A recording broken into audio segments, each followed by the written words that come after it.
being told we're being too bossy or too much just for stating an opinion that, you know, any other man in the room might say.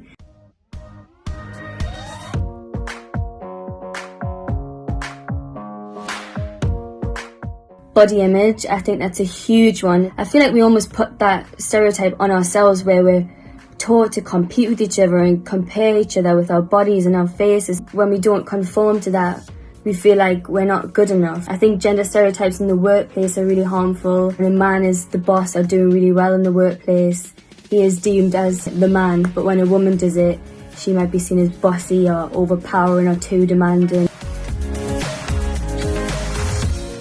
Diana Ross, I was a huge fan of. She really sort of inspired me to be a musician. The Spice Girls, of course, because to me at such a young age they really embodied the message of female empowerment and being true to who you are.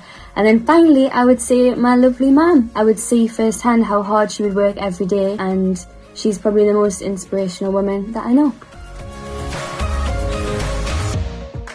Was the feeling of being intimidated, I guess, by men, especially if you're starting at a very young age. You know, it's a very male-led industry, and I think in the beginning we struggled with having the confidence to voice our opinion and feel like we were being taken seriously enough, or like our opinions were as valid.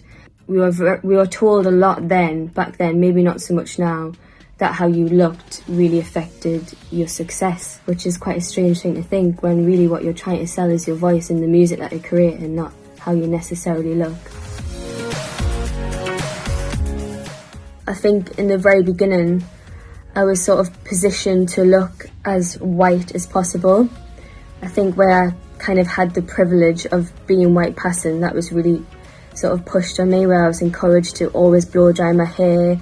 In magazine shoots I would always see my photos edited so that my features appeared whiter, my skin was lighter. I was really conditioned to feel like being as white as possible meant being more successful and more beautiful, which is really sad because it's literally taken me nearly 10 years to embrace my natural beauty again and appreciate that my natural curls and who I am is amazing, and I need to be proud of that.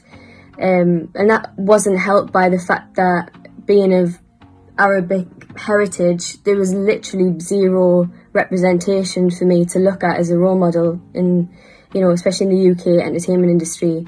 So I've learned now that maybe should be my job to be that person. So hopefully, you know, the next young talent that comes through that are Middle Eastern can see someone embracing the natural beauty and know that that's okay to do that too. 3 women I think you need to watch out for this year are Michaela Cole, already an insane writer and actress who had a huge moment last year with I May Destroy You, and rightly so. If you haven't seen it, get into it. The show is incredible and really challenged, again, the stereotypes for women. I think a lot of it resonated with so many people. You know, she definitely tackled sexuality in ways that have never been told before, and sexual violence. My second woman would be Rina Sawayama, who is an incredible pop musician who's literally changing the game this year by changing the rules for the Brit Awards and the Mercury Prize. So that alone tells you just how badass this woman is, and her music is great. And my third woman that I think you guys need to watch out for is Camille, who is a singer-songwriter.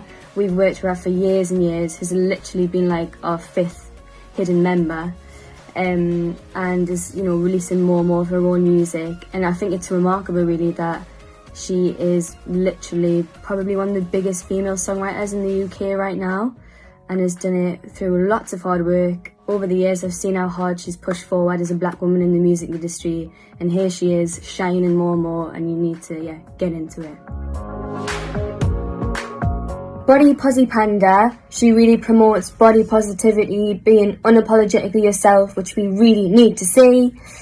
Secondly, I would say Lauren Haregi, who is an incredible musician, used to be in Fifth Harmony, is now an incredible artist in her own right. And I feel like she's the perfect example of someone who creates good music, but also, you know, really promotes her political views. She stands up on social issues. you know, she doesn't stay quiet about things. And lastly, I would say to just get following Zoe Kravitz, because she's just everything. I love her. I love her fashion. I love her style. I love her personality. She's intelligent. I'm a bit of a super fan. And you should be too.